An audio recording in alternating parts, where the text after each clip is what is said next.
কোরআনে কারীমের মধ্যে আল্লাহ রাব্বুল আলামিন সূরা আনফাল 2 নম্বর আয়াতে বলতে গিয়ে বলেন, ইন্নামাল মুমিনুনা الذين إذا ذكر الله وجلت قلوبهم وإذا تليت عليهم آياته زادتهم إيمانا وعلى ربهم يتوكلون। আল্লাহর বান্দা বান্দিরা যখন কোরআনে কারীমের তেলাওয়াত করে আমার আল্লাহ তাদের ঈমানকে বহুগুণে বাড়ায়া দেন। আমার বন্ধুগণ, মনে মনে একটু নিজেকে নিজে জিজ্ঞেস করুন তো, কবে শেষ কোরআন পড়েছেন? এমন অনেক মানুষ খুঁজে পাওয়া যাবে, চুল পেকে গেছে, দাড়ি পেকে গেছে, শেষ কবে কোরআন পড়েছে তার নিজেরও মনে নাই। ঘরগুলোতে কোরআন তাকের মধ্যে পড়ে আছে, বছরে একবার নামায়, ময়লাগুলো মুছে আবার উঠায় রেখে দে। কোরআন কবে পড়েছে জিজ্ঞেস করে দেখেন, তার জানা নাই। ঈমান কি করে বাড়ে? এই জন্য সে আল্লাহর বিরুদ্ধে বক্তব্য দিতে একটু কুণ্ঠাবোধ করে না, একটু চিন্তাও করে না, যা মুখে আসছে তা বলে দিচ্ছে, যা মন চাইতেছে তা করতেছে। আমার আল্লাহ রাব্বুল আলামিন ওই জবাবই দিয়েছেন। এই জন্য আল্লাহ বলেন, কোরআন গোটা বিশ্ববাসীর হেদায়েতের জন্য আলো। আল্লাহ তাআলা কোরআনকে আলো হিসেবে পাঠিয়েছেন, যে ধারণ করবে আলোকিত হয়ে যাবে, যে ধারণ করবে আলো দেখে দেখে আল্লাহর জান্নাতে চলে যাবে। হ্যাঁ আমার একটু বলেন তো, এই যে রাস্তা থেকে নিচে কত নিচা, একজন অজানা অচেনা মানুষ, রাস্তা সম্পর্কে যার ধারণা নাই, হাতে কোনো লাইট নাই, হাঁটতেছে, এই রাস্তা থেকে নিচে পড়ার সম্ভাবনা আছে না নাই? একটা সাপের কামড় খাওয়ার সম্ভাবনা আছে না নাই? গর্তে পড়ে যাওয়ার সম্ভাবনা আছে না নাই? 100% আছে। তাম পৃথিবীটাকে আমার আল্লাহ সূর্য দিয়ে যেরকম আলোকিত করেছেন, দিনটাকে, রাতকে আলোকিত করেছেন চাঁদ আর তারকা দিয়া, ঠিক দুনিয়া আখিরাতকে মানুষের আলোকিত করার জন্য আল্লাহ দিয়েছেন কোরআন। দুনিয়া আখিরাতকে আলোকিত করার জন্য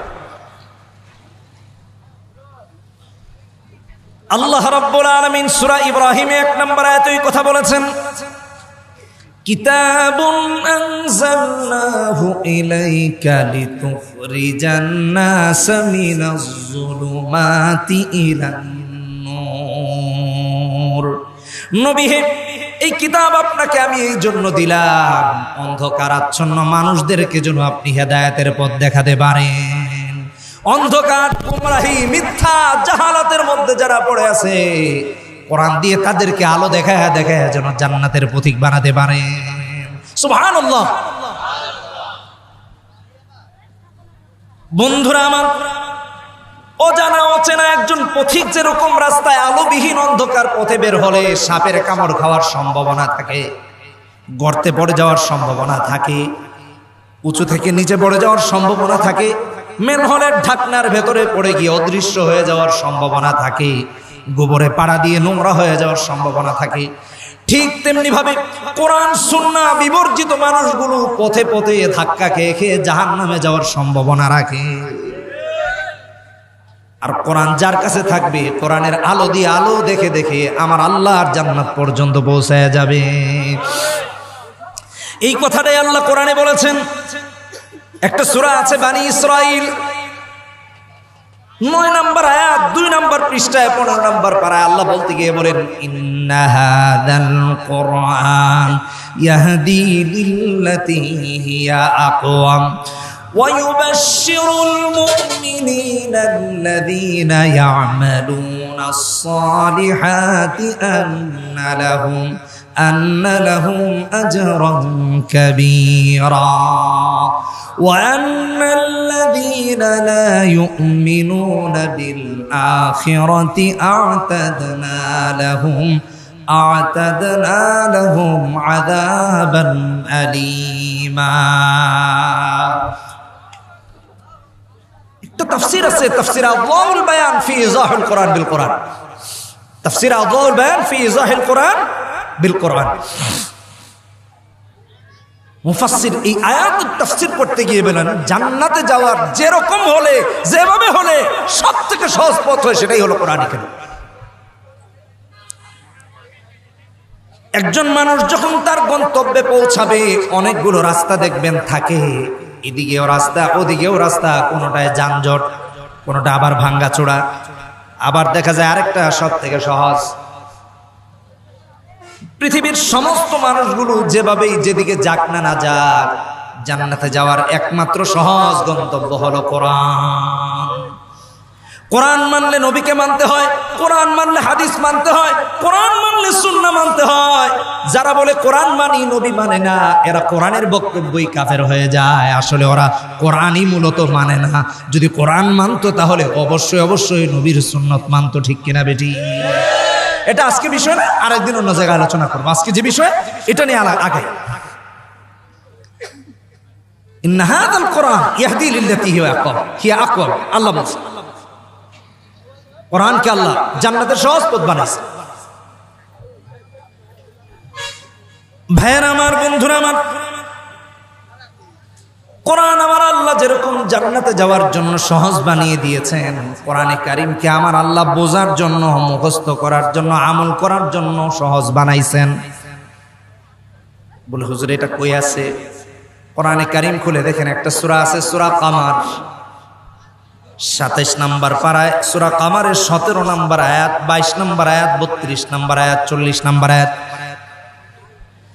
আল্লাহ এই আয়াতগুলোতে বলতে গিয়ে বলেন, ওয়ালাকাদ ইয়াসসারনাল কুরআনা লিযিকরি ফাহাল মিন মুদ্দাকির। কোন সুবহানাল্লাহ। আল্লাহ কোরআনকে সহজ করেছেন উপদেশ গ্রহণ করার জন্য। অতএব উপদেশ গ্রহণ করতে হলে কোরআন থেকে গ্রহণ করা লাগবে। এই জন্য কোরআন থেকে উপদেশ গ্রহণ করার কথা হক্কানি আলেমরা বলেন।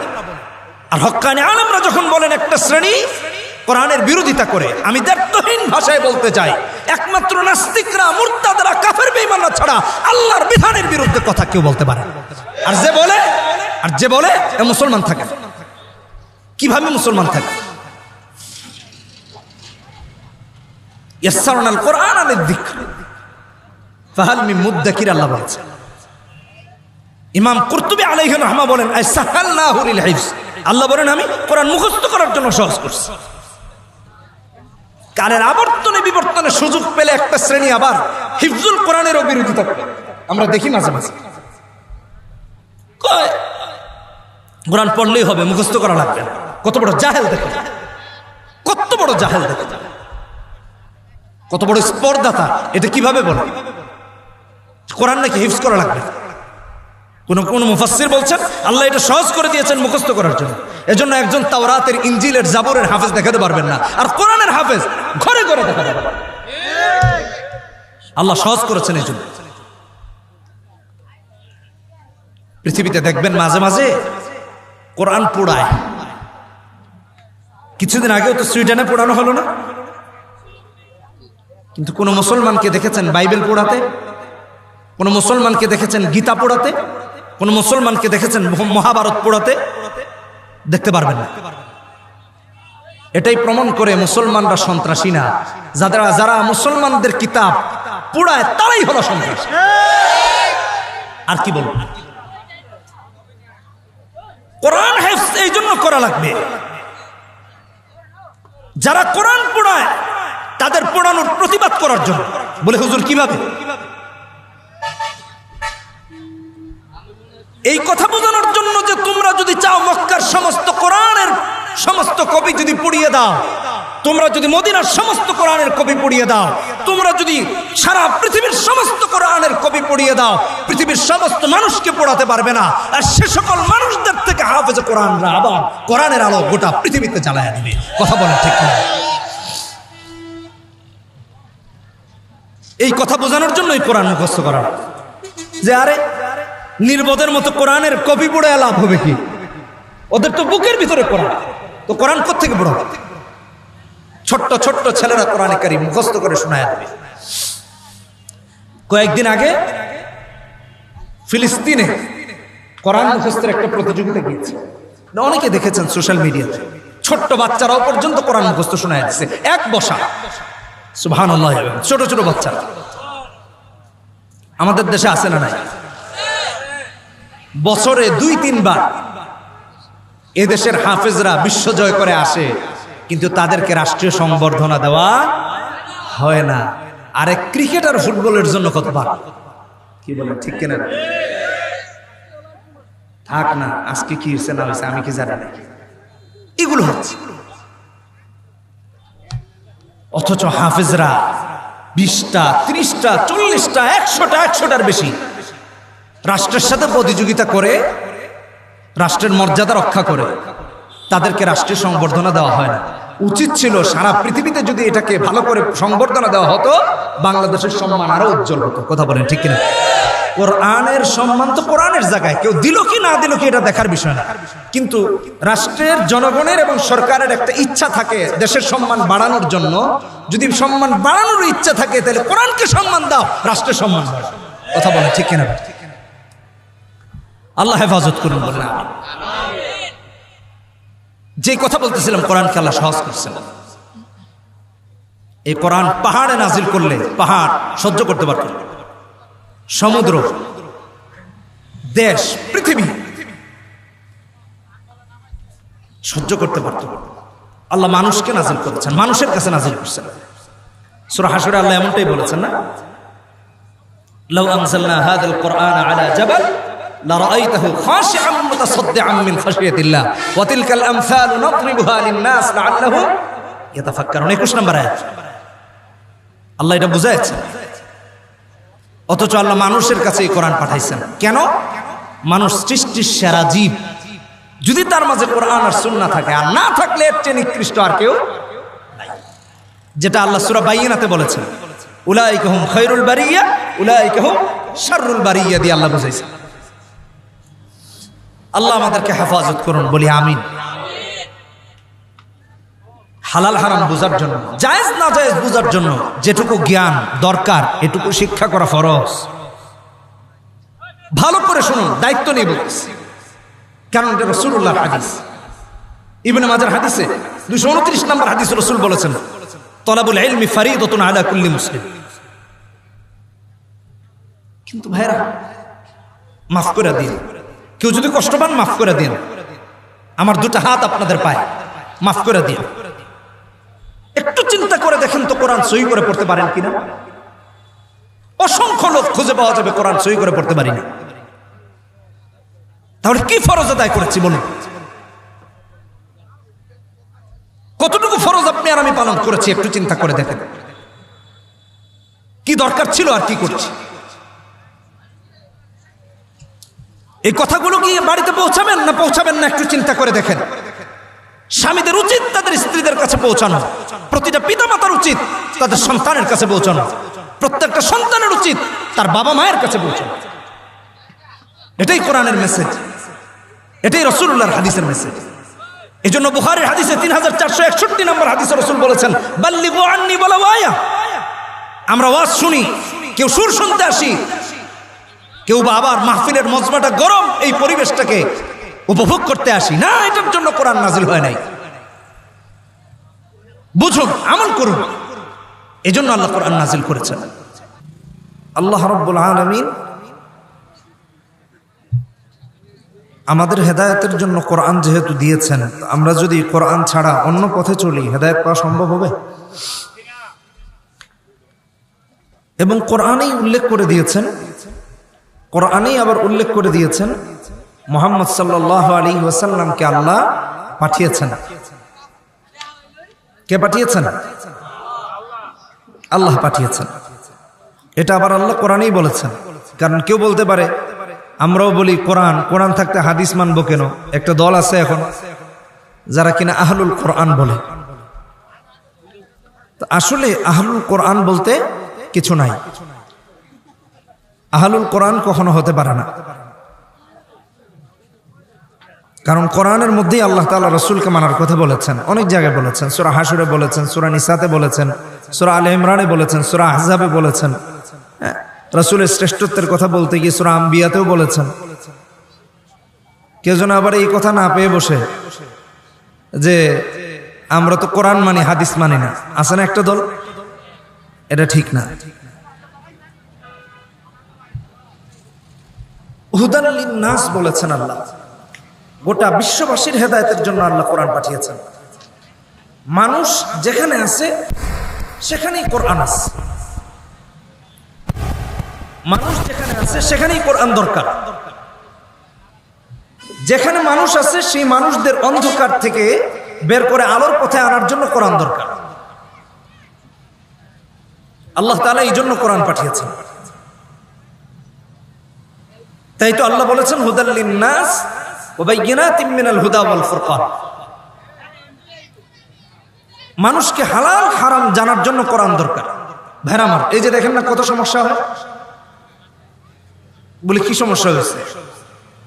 খতিব সাহেব, ইমাম সাহেব কোরআনের কথা বললে একটা শ্রেণী কয় হুজুর এই ওয়াজ বাদ দেন, পর্দার কথা বললে আরেকটা শ্রেণী বলতেছে হুজুর পর্দা টর্দার এগুলো বাদ দেন। হ্যাঁ আছে। আমি এক জায়গায় মাহফিলে আমানতের কথা বলতেছিলাম, ওয়াল্লাযীনা হুম লিআমানাতিহিম ওয়া আহদিহিম রাউন। মুমিনের গুণাবলী সূরা মুমিনুন আল্লাহ বলেছেন 18 নম্বর পারায় প্রথম পৃষ্ঠায়। তো একজন উঠে আমানতদারি বুঝাইতেছে, আমানতের কেমন মুহাফেজ হওয়া দরকার। একজনকে হুজুর এই বিষয়ে বাদ দিয়ে অন্য বিষয়ে ওয়াজ করেছে। ডিরেক্ট মানে এই আঘাত তো ডিরেক্ট কোরআনের উপর আঘাত। তো আমি হেসে বললাম, এখানে আমার কোন কথাটায়, কোন শব্দটায়, কোন বাক্যটায় আপনার আপত্তি, এটা বলো। আপত্তি কোন কথাটায়? এটা তো আল্লাহ বলছেন, তো আল্লাহর কথা তো মানা লাগবে। তো উনার কোন কথায় আপত্তি উনি জানে না, কিন্তু এই ওয়াজ করা যাবে না। যেমন ধরেন কয়েকদিন আগে দেখলাম বিশ্ববিদ্যালয়ে পর্দা নিয়ে একটা ব্যাপক সমস্যা হলো। পর্দা, বিশ্ববিদ্যালয়ের টিচাররা পর্দার বিরুদ্ধে কথা বললেন। কি আজব ব্যাপার সেটা। তো টিচাররা বললেন ছাত্রীরা তো আমাদের মেয়ের মতো, তো আমাদের মেয়েরা আমাদের সামনে পর্দা করবে কেন? আমি ওই টিচাররা বলতে চাই, আপনার সব সম্পত্তি যেহেতু ছাত্রীরা আপনার মেয়ের মতো, আপনি ওরস হিসেবে দিয়ে দিন। কি বলেন, ঠিক কিনা? এটা তো দিবেন না, তার মানে আপনার কথায় খাপলাস, এটা ধান্দা আছে কথায়। ইসলাম যেটা দিয়েছে এর চেয়ে বেশি ন্যায্য কিছু নাই। এখানে একটু কথাবার্তা ভঙ্গ করা যায় না? তারপর আবার দেখেন এই যে ক্রিকেটার, সে শালীনতা নিয়ে একটা বক্তব্য দিয়েছে, একটা পোস্ট করেছিল, সারা দেশের নাস্তিক পাড়ায় আগুন লেগে গেছে। কি বলেন, ঠিক কিনা? এখন তার পিছনে লেগে গেছে। ওরা যা মন চায় তা বলতে পারবে, ওরা ইসলামের বিরুদ্ধে বললে অসুবিধা নাই, ওরা কোরআনের বিরুদ্ধে বললে অসুবিধা নাই, ওরা পর্দার বিরুদ্ধে বললে অসুবিধা নাই, কিন্তু আমরা আমাদের ধর্মীয় দৃষ্টিকোণ থেকে কথা বললে ওদের সমস্যা। কথা বলেন, ঠিক কিনা বেটি? এখন এই সমস্যাগুলো কেন? কোরআন হাদিস না জানার কারণে। কোরআন হাদিস না জানার কারণে। এই জন্য আমি প্রায় সময় বলি, আজকেও বলতেছি, আমি বলতে চাই এলাকার সব থেকে প্রভাবশালী ব্যক্তি মসজিদের খতিব হওয়া দরকার ছিল। এলাকার সব থেকে প্রভাবশালী ব্যক্তির ছেলে মসজিদের ইমাম হওয়া দরকার ছিল। তাহলে এই প্রভাবশালী ব্যক্তি বা তার ছেলে যখন মসজিদে আল্লাহর কথা বলতো, কোন বাতিল শক্তি তার বিরুদ্ধে কথা বলার শক্তি পেত না। কথা বলেন, ঠিক কিনা বেঠিক? এই সমস্যাগুলো কেন ক্রিয়েট হল? দিন না থাকার কারণে, ইসলাম না থাকার কারণে। কে আপনাকে আমাকে ইসলাম থেকে দূরে সরাইয়া দিল? কে বলছে আপনাকে কোরআন না জানতে, না শিখতে? আপনাকে কে বলছে? আপনি না জানার কারণে কোরআনের বিরুদ্ধে কথা বলতেছেন, আপনি ইসলাম সম্পর্কে না জানার কারণে ইসলামের বিরুদ্ধে কথা বলতেছেন। এর দায়ভার আপনি কার উপর চাপাবেন? এটা তো আপনার সমস্যা। জান্নাতে যেতে হলে সব থেকে সহজ উপায় হলো কোরআন। এর চেয়ে সহজ কোনো উপায় নেই। ভালো করে মনে রেখে। এই জন্য আমার ভাইরা, অনেক নামাজি দেখেন মসজিদে গিয়ে গিয়ে কপাল কালো করে ফেলতেছে। বিশ্বাস করুন, কোরআনের আইন, কোরআনের বিধান না মানার কারণে তার ঠিকানা জাহান্নামে হবে। এটা আমার বক্তব্য না, এটা আমার আল্লাহর বক্তব্য। আমি দলিল দিচ্ছি। দলিল শুনে তারপর একটু প্রশ্ন আছে কিনা নাই এটা মাথায় রাখি। আল্লাহর জবাব দিয়ে দিয়েছেন, আমার লাগবে না, তো আমার কিছু বলা লাগবে না, আমি শুধু বোঝানোর জন্য বুঝেছি। কোরআনের আইন না মানার কারণে, কোরআনের উপর আপত্তি থাকার কারণে জান্নাতে যেতে পারবে না, তার নামাজ হবে না, তার দ্বীনের পথে চলা হবে না। আমার ভাইয়ের, এই জন্য আমার আল্লাহ কোরআনে কারিমে বলেছেন, কোরআনে হাকিম খুলে দেখুন, একটা সূরা আছে, সূরার নাম হলো সূরাতুল আরাফ, 170 নম্বর আয়াত। আপনারা কোরআন খুলে দেখতে পারেন। আমার আল্লাহ বলেছেন, ওয়াল্লাযীনা ইউমাসসিকুনা বিল কিতাবি ওয়া আকামুস সালাহ ইন্না লা নুযীউ আজরাল মুসলিহিন। ইউমাসসিকুনা বিল কিতাব ওয়া আকামুস সালাহ, সালাত কায়েম করছে, আল্লাহর আইন, আল্লাহর বিধান, আল্লাহর কিতাবকে আঁকড়ে ধরে রাখছে। আল্লাহ তার আমল নষ্ট করবেন না, তার নামাজই রয়ে যাবে, তার হজই রয়ে যাবে, তার ভালো কাজই রয়ে যাবে। যেই কাজটা কোরআন সুন্নাহ বিরোধী হবে, যে নামাজের মাঝে কোরআন সহি করে পড়তে পারবে না, ওই নামাজটা দুনিয়াতেই রয়ে যাবে, আল্লাহর আরশ পর্যন্ত পৌঁছাবে না।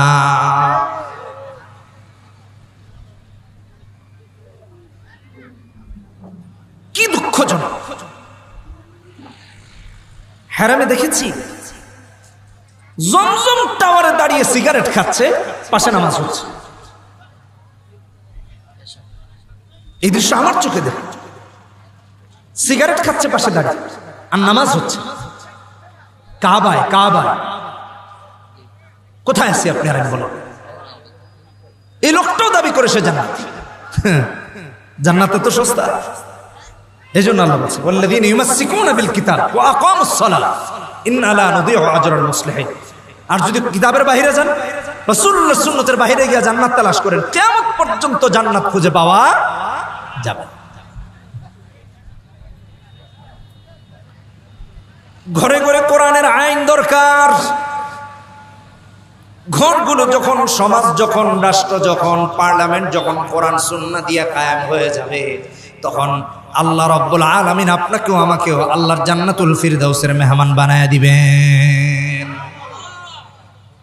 বিশ্বনবী রাহমাতুল লিল আলামিন এই জন্য বলেন, তিরমিজির হাদিস 2858 নম্বর হাদিস, নবীজি বলতে গিয়ে বলেন, মান সালাকা তরিকান ইয়ালতামিসু ফীহি ইলমা সাহালাল্লাহু লাহু তরিকান ইলাল জান্নাহ। যে ব্যক্তি এমন পথকে নির্বাচন করে, যেই পথে ইলম অন্বেষণ করার পথ, রাসূলুল্লাহ বলেন সেই ব্যক্তি যেন এমন পথের দিকে আগাইল, যেই পথটাকে আল্লাহ জান্নাতের জন্য সহজ করে দিলেন। ইলম অন্বেষণের পথে যে চলতে আরম্ভ করে, আল্লাহ তার জান্নাতের পথকে সহজ করে দেন। তলবে ইলমরা এই জন্য জান্নাতের সহজ পথে আছে। ওলামায়ে কেরাম যতদিন হকের উপর থাকবে, দ্বীনের উপর থাকবে, ইসলামের উপর থাকবে, ততদিন জান্নাতের সহজ পথের উপর থাকবে। আর যখন কোরআন হাদিস বিবর্জিত হয়ে যাবে, তখন এর চেয়ে জঘন্য লোক আর কেউ হতে পারে না। অন্য হাদিসে তিরমিজিতে নবীজি বলেন, 2858 নম্বর হাদিস, 59 নম্বর হাদিস, নবীজি বলতে গিয়ে বলেন, মান খারাজা ফি তালাবিল ইলমি ফাহুয়া ফি সাবিলিল্লাহি হাত্তা ইয়ারজিআ। আল্লাহর যে বান্দা বান্দি কোরআন সুন্নাহ শেখার জন্য বের হলো, যতক্ষণ না ফিরে আসবে ততক্ষণ পর্যন্ত সে আল্লাহর রাস্তায় থেকে যায়। এই অবস্থায় যদি মারা যায়, আল্লাহর রাস্তায় শাহাদাতের মর্যাদা লাভ করতে পারে। সুবহানাল্লাহ, কত মর্যাদা! অথচ তাকে আপনি আর আমি কতটুকু মর্যাদা দিতেছি, কতটুকু তার প্রতি আপনার আমার সহানুভূতি, শ্রদ্ধা, ভালোবাসা দেখাচ্ছি বলেন। বরং বাঁকা চোখেই দেখে বেশিরভাগ মানুষ। দাড়িওয়ালা, টুপিওয়ালা, পাঞ্জাবিওয়ালা দেখলে মনে করে এ এতিম, এ লিল্লাহ সদকা খায়, এ যাকাত খায়, তাকে সমাজে হেয় করতে হবে। আল্লাহ লানত তোমাদের উপর যারা এমনটা ভাবে। হ্যাঁ, আমার ব্যক্তিগত কোনো মত আর কথা, পথ এখানে চালিয়ে দিব না ইনশাআল্লাহ। আল্লাহ আমাকে হেফাজত করবে, এই জন্য ভালো করে বুঝেন। উঠে যাওয়া বুখারীর হাদিসে আসছে, 80-81 নম্বর হাদিস, ইন্না মিন আশরাতিস সাআ আইয়ুরফা আল ইলম। রাসূলুল্লাহ বলেছেন যে কিয়ামতের একটা আলামত হলো ইলমকে উঠায় নাও, আল্লাহ ইলম উঠায় নেবে। এই জন্য দেখেন আলেমদের নেতৃত্ব কমতেছে, জাহেলদের নেতৃত্ব বাড়তেছে। উচিত ছিল একটা এলাকার প্রধান নেতৃত্ব, এলাকার সবচেয়ে মুখলেস হক্কানি আলেম নেতৃত্ব দিবেন, তা না দিয়ে চোর বাটপাররা ক্ষমতা বসে নেতৃত্ব দিচ্ছে, আর আলেমদেরকে অপদস্থ লাঞ্ছিত করে মুখে তালা মেরে রাখা হচ্ছে। এগুলো কিয়ামতের আলামত। চোর, ডাকাত, জেনাকারী, মদখুর, গাঁজাখুর, ইয়াবাখুর, অর্থ পাচারকারী, অস্ত্র চোরাকারবারী, এরা হচ্ছে আপনার আমার মাথার উপর বসে আছে। কি দরকার ছিল আর কি হচ্ছে একটু ভাবেন, একটু চিন্তা করেন। কি করার দরকার ছিল, কি হওয়ার দরকার ছিল, আর কি হচ্ছে। আল্লাহ আমাদেরকে হেফাজত করুন বলি আমার ভাইয়েরা। এই জন্য আমার আল্লাহ আলেমের মর্যাদাকে আকাশচুম্বী করেছেনই শুধু না, আল্লাহ রাব্বুল আলামিন আলেমের সম্মানের ব্যাপারে দায়িত্ব নিয়ে আয়াত নাজিল করেছেন। আলেমকে গালি দিবেন, সাবধানে দেন। আলেম আবার হক্কানি কিনা এটাও দেখা লাগবে, ঠিক কিনা বেঠিক জোরে বলেন। যে হক্কানি আলেম না, এর চেয়ে বড় মুনাফিক আর কেউ নাই।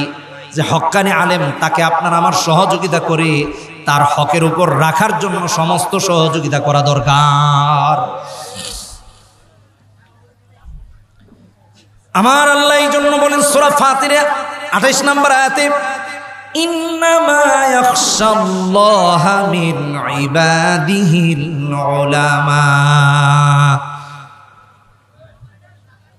আলেমের মর্যাদার কথা আল্লাহ বলছেন, সার্টিফিকেট দিচ্ছেন কোরআনে। আপনি কে একজন হক্কানি আলেমের বিরুদ্ধে কথা বলে আল্লাহর সাথে আপনার বিরোধিতা তৈরি করার? ভালো করে কথাগুলো উপলব্ধি করুন, নয়তো বা বুঝে আসবেন। আমার আল্লাহ সূরা নাহলে 43 নম্বর আয়াতে বলেন, ফাসআলু আহলাদ যিকরি ইন কুনতুম লা তা'লামুন। তুমি যদি না জানো আলেমের কাছে জিজ্ঞাসা করো। আর আজকে দেখা যায় আলেমকে উল্টা তাদের কাছে জিজ্ঞাসা করে চলা লাগে। কে কারে জিজ্ঞেস করবে আর কে কারে বলবে? প্রত্যেকের উচিত ছিল হক্কানি আলেমের কাছে জিজ্ঞাসাবাদ করে চলা, হুজুর এটা জায়েজ না না জায়েজ, এটা ভালো না না ভালো। আর আজকাল কে আলেমরা এমন হয়ে গেছে, আহারে। কিছুদিন আগে একটা চিত্র দেখে মনে হচ্ছিল, আমি কিছুদিন আগের কথা বলি, বেশি না, আজ থেকে 20 বছর আগের কথা বলি, এই দেশের কথা বলতেছি। আমরা দেখতাম দেশের বড় বড় ব্যক্তিরা আলেমদের কাছে গিয়ে বসে থাকতো, আর এখন চোর বাটপারের কাছে হুজুররা গিয়ে বসে থাকতেছে। আমি আমাদের কথা বলতেছি, আপনাদের না, আমি আমার কথা বলতেছি। কি দরকার ছিল আর কি হয়েছে? এই জন্য দিন দিন আমাদের অবস্থা ওই দিকেই যাচ্ছে। কোথায় যাওয়ার কথা ছিল আর কোথায় যাচ্ছে, কি করা দরকার ছিল আর কি করছে, কি হওয়া দরকার ছিল আর কি হচ্ছে। কেন এটা আমি সামনে বলতেছি, আপনারাও খুঁজে পাবেন। আল্লাহ আমাদেরকে মাহফুজ রাখুন বলি আমিন। আমার ভাইরা আরো জোরে বলি আমিন, জোরে বলেন না। এই যে বিশেষজ্ঞরা বলেন আমাদের দেশ মারাত্মক ভূমিকম্পের ঝুঁকিতে আছে, তাও আমাদের হেডাম কমে না, তাও নাস্তিকদের কাজ কমে না, তাও আল্লাহর বিরোধিতা করা কমে না। আর কবে হবে? হুমকির মুখে পড়েও আমরা মুরতাদদের মতো কাজ করি, আল্লাহ নাফরমানি করি। আলেমের মর্যাদা আল্লাহর কাছে অনেক বেশি, অনেক বেশি, অনেক বেশি। 28 নম্বর পারায় সূরা মুজাদালায় আল্লাহ 11 নম্বর আয়াতে বলতে গিয়ে বলেন, ইয়ারফাইল্লাহুল্লাযীনা আমানু মিনকুম ওয়াল্লাযীনা উতুল ইলমা দারাজাত। যে আলেমের মর্যাদাকে আল্লাহ আকাশচুম্বী করেছেন, তামাম পৃথিবীর কারো সাধ্য নাই তার মর্যাদায় আঘাত করা। কিভাবে করি বলে? আল্লাহর কথা বললাম, রসুল কি বলেছেন জানেন? আবু দাউদের হাদিস, রাসূলুল্লাহ সাল্লাল্লাহু আলাইহি ওয়াসাল্লাম বলতে গিয়ে 3643 নম্বর হাদিসে বলতেছেন, ওয়া ইন্নাল উলামা ওয়ারাসাতুল আম্বিয়া। সমস্ত নবীদের আর ওয়ারিস হক্কানি উলামায়ে কেরাম, সমস্ত নবীদের। আর আপনি আর আমি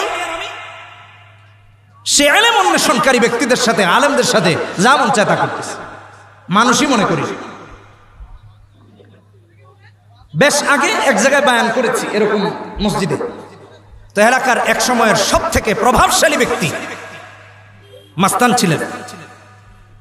বুড়ো বয়সে দাড়ি পেকে গেছে, চুল পেকে গেছে, আল্লাহওয়ালা হয়ে গেছে, দাড়ি রাখছেন, পাঞ্জাবি টুপি পরে চলাফেরা করে। তা আমি যখন একটা ঘটনা বললাম যে দাড়ি টুপি পাঞ্জাবি দেখলেই যে মানুষ হেয় প্রতিপন্ন করে, মনে করে এদের সমাজে কোনো অবস্থান নাই, উনি লাভ দিয়ে উঠে কয় হুজুর ঠিক বলছেন। হুজুর দেখেন এই যে দাড়ি টুপি পাঞ্জাবি লাগাইছি, এখন আমারে দাম দেয় না। আর যখন গুন্ডা ছিলাম, মাস্তানা ছিলাম, এলাকায় বের হইলে খবর হয়ে যেত যে সলিমুদ্দিন বাইরে সিগারেট খেত না সামনে দাঁড়ায়। ওনার হুবহু বক্তব্যটা বলতেছে। উনি বলতেছে এখন সবজিওয়ালার কাছে গেলেও দেখি সবজিওয়ালা আমার লোকে গিয়ে আনে, আমার লোকে মাস্তানি করে। এই হয়েছে আমাদের অবস্থা, ধর্মীয় হালত এমন হয়ে গেছে। মুসলমান ইসলামকে সম্মান না দেওয়ার কারণে ইসলাম আপনার আমার কাছে দিন দিন লাঞ্ছিত হচ্ছে। আপনি নাস্তিক মুরতাদদের কথা পড়ে বলেন, আগে নিজেদের অবস্থান দেখেন, নিজে কতটুকু কোরআনকে সম্মান দিতে পেরেছি, নিজে কতটুকু ইসলামকে মর্যাদা দিতে পেরেছি, এটা চিন্তা করি আসে। আল্লাহ আমাদের হেফাজত করুন, আমিন। মনে থাকবেন আমার ভাইরা, মনে থাকবে তো? এই জন্য আমার রাসূলও বলেন 5027 নম্বর হাদিসে বুখারীতে, খায়রুকুম মান তাআল্লামাল কুরআনা ওয়া আল্লামা, যে কোরআন শিখে আর যে শিখায়, সমাজের সবচেয়ে উত্তম ব্যক্তি হলো তারা। ঠিক কিনা বেঠিক? কথা কয় না, কথা বলে না, ঠিক কিনা বেঠিক? যে কোরআন শিখে এবং যে শিক্ষা দেয়,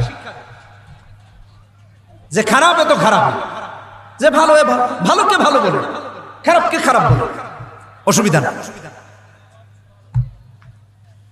আল্লাহ আমাদেরকে বোঝার তৌফিক দান করুন, আমিন। মনে থাকবে না ভাইরা আমার? এই ফরজ ইলমের জন্য আপনি আর আমি কি কষ্ট করছি বলেন? বাড়িতে তাকে কোরআন, এই কোরআন পড়ি না, মসজিদে কোরআন পড়ি না, পাড়ায় পাড়ায় মাদ্রাসা মক্তব, নিজের সন্তানকেও দেই না, নিজেও কোরআন শিখি না।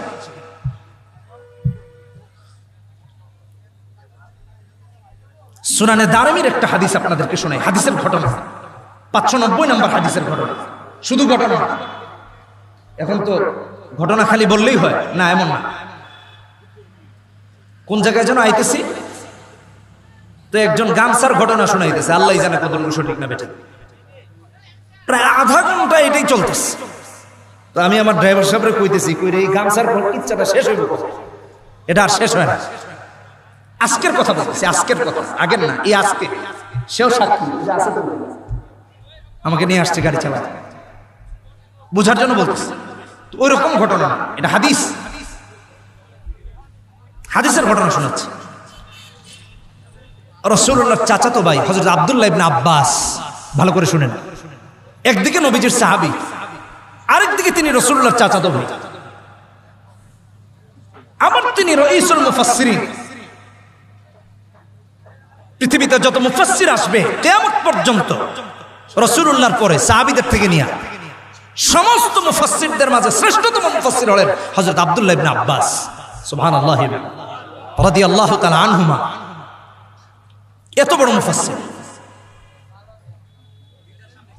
যখনই শুনতেন অমুকের কাছে নবীজির একটা হাদিস আছে, তার বাড়িতে গিয়ে হাজির হয়ে যেতেন।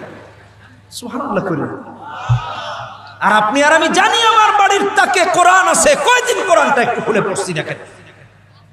মসজিদের তাকে তাকে কোরআন রাখা, কয়দিন একটু পড়েছে, একটু চিন্তা করেন তো। এই হাদিসের মধ্যে এসেছে আব্দুল্লাহ ইবনে আব্বাস রাদিয়াল্লাহু তাআলা আনহুমা যখন জানতেন অমুকের কাছে নবীজির একটা হাদিস আছে, তার বাড়ির দরজার সামনে গিয়ে শুয়ে পড়তেন। একবার তিনি এক ব্যক্তির কাছে গেলেন, গিয়ে জানতে পারলেন তিনি কোনো ব্যক্তিগত কাজে ব্যস্ত। তিনিও তার ঘরের সামনে চাদরটা বিছায়া ঘুমায়া পড়লেন। বালুগুলো বাতাসে উড়তে উড়তে উড়ে উড়ে এসে আব্দুল্লাহ ইবনে আব্বাসের দেহটাকে ঢেকে দিল। যার কাছে এসেছেন, অর্থাৎ যিনি মেজবান, তিনি যখন ঘর থেকে বের হতে গেলেন তখন দেখলেন যে কে যেন শুয়ে আছে। ডাকার পর দেখেন তিনি আর কেউ না, রহমাতুল্লিল আলামিনের চাচাতো ভাই আবার সাহাবী আব্দুল্লাহ ইবনে আব্বাস। ডাক দিয়ে বলেন, হে আব্দুল্লাহ ইবনে আব্বাস, আপনি আমার বাড়িতে আসছেন, আপনি বললে তো আমি আপনার বাড়িতে যেতাম, আবার এসেছেন বাড়িতে যখন নক করেছেন আপনার পরিচয় দেন নাই কেন? যদি পরিচয় দিতেন আমার কাজটা বাদ দিয়ে আমি আপনার কাছে চলে আসতাম। আব্দুল্লাহ ইবনে আব্বাস বলেন, না না না, কোনো সমস্যা নাই, তোমার যেহেতু একটু কাজ ছিল আমি এখানেই শুয়ে পড়েছি। আব্দুল্লাহ ইবনে আব্বাস এমন একজন সাহাবী ছিলেন, ইলম অন্বেষণের জন্য এমন তৃষ্ণার্ত, এমন পিপাসু ছিলেন, যার কাছে শুনতেন একটা হাদিস আছে, দৌড়ায়া শত শত কিলোমিটার দূরে গিয়ে তার বাড়ির দরজায় শুয়ে পড়তেন। আমার ভাইরা, এই কথা বোঝানোর জন্য এটা বললাম, আপনার আমার বাড়িতে ঘরে ঘরে প্রতিটা তাকে তাকেও যদি কোরআন রাখা হয়, এমন বহু চাচা এখানে খুঁজে পাওয়া যাবে চুল দাড়ি পেকে গেছে, নিজের তাক থেকে একদিনও নামায়া নিজের কোরআনটা পড়ে নাই। মসজিদে আগে আগে যেহেতু যাওয়া হয়, কোরআনটা খুলে একটু পড়েন 5 মিনিট 10 মিনিট। আবার দেখা যায় এমন অনেক আছে কোরআন পড়বে দূরের কথা, কালেমাটাও সহি করে পড়তে পারে না, কালেমাটাও সহি করে পড়তে পারে না। সেই ব্যক্তিও দাবি করে অনেক বড় মুসলমান। এর চেয়ে হাস্যকর কিছু আছে না? কিভাবে দাবি করে সে এত বড় মুসলমান, এত কিছু তার? আশ্চর্যান্বিত হই, আশ্চর্য লাগে। একজন সাহাবীর ইলমের পিপাসা আর আপনার আমার পিপাসা, আপনি আর আমি কি সাহাবীর চেয়ে বড় হয়ে গেছেন? ফরজ ইলম আপনার আমার মাঝে কোনো তৃষ্ণাই নেই।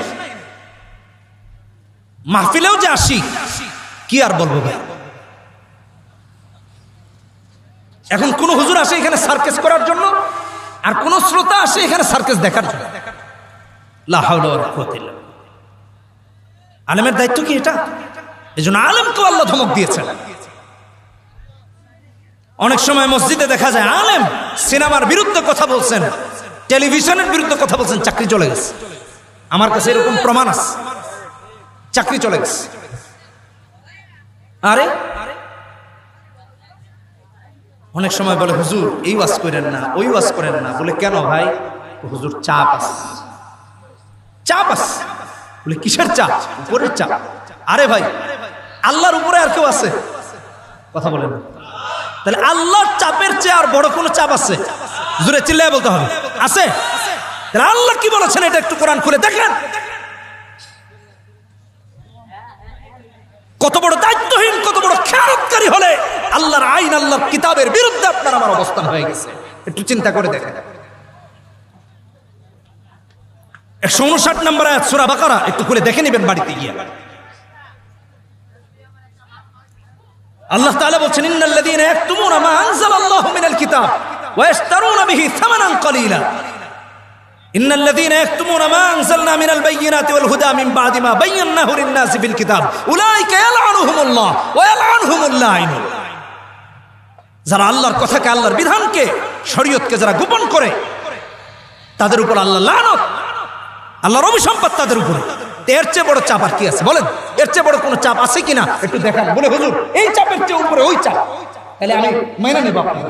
বলেন এর চেয়ে বড় চাপ কি আছে? আল্লাহ লানতের চেয়ে বড় অপমান, অপদস্থতা, লাঞ্ছনা, গজব, শাস্তি আর কি হইতে পারে বলে?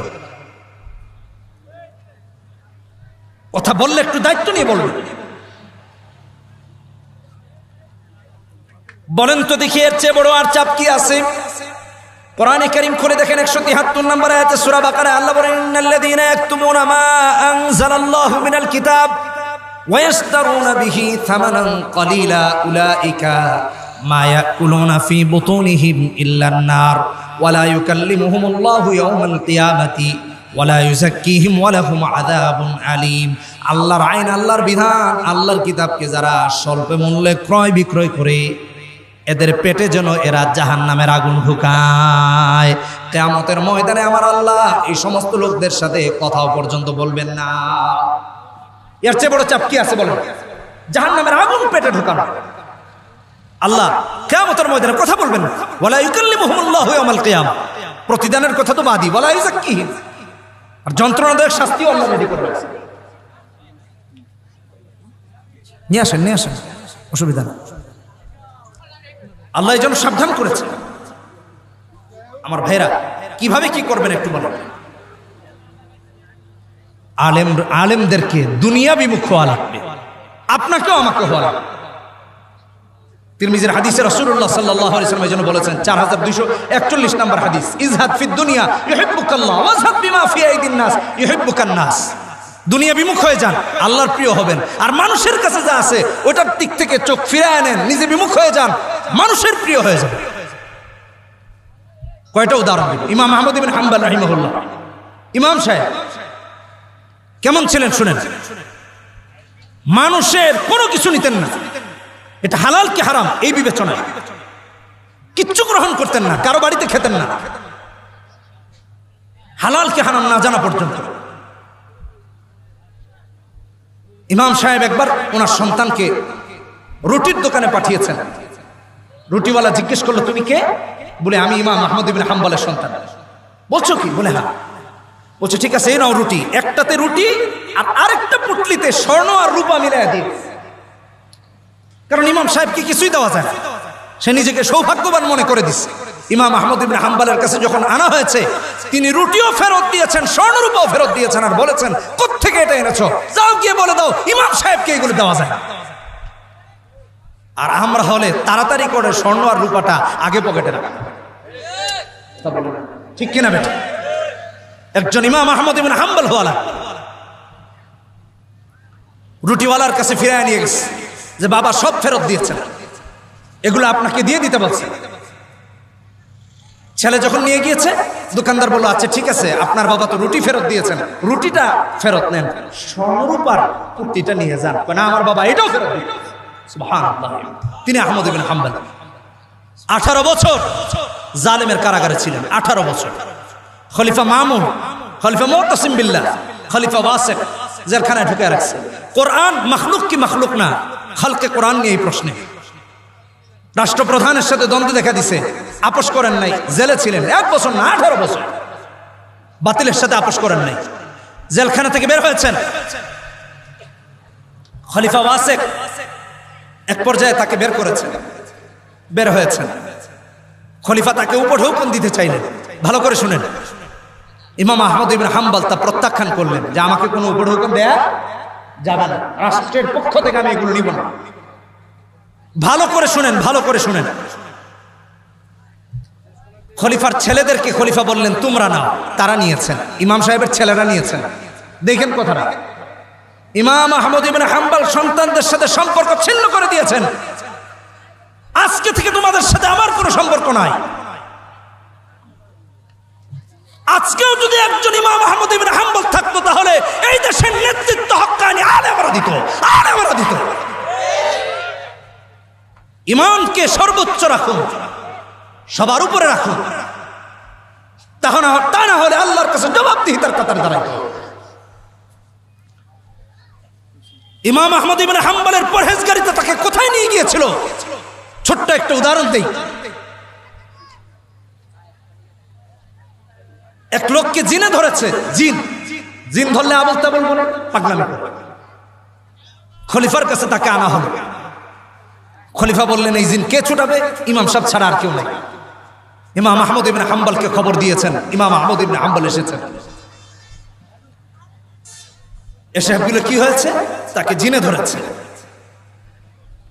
আহমদ ইবনে হাম্বল বললেন, এই জিন, কেন তারে কষ্ট দাও? ছেড়ে চলে যাও। ভালো করে বুঝেন, আমরা যদি এই কথা বলি, জিন ছেড়ে যাবে? উল্টা চটকনা দিতে পারে 2-1টা। কি বলেন, ঠিক কিনা? বলে, কি কয় না? জিন বলতেছে, হে আহমদ ইবনে হাম্বল, তুমি আল্লাহকে ভয় পাও, এজন্য আমি তোমাকে ভয় পাই, আমি ছেড়ে চলে যাচ্ছি। সুবহানাল্লাহ। জিন মনে মনে চিন্তা করলো, ইমাম আহমদ ইবনে হাম্বল যতদিন বেঁচে আছেন, এরে আর ধরা যাবে না।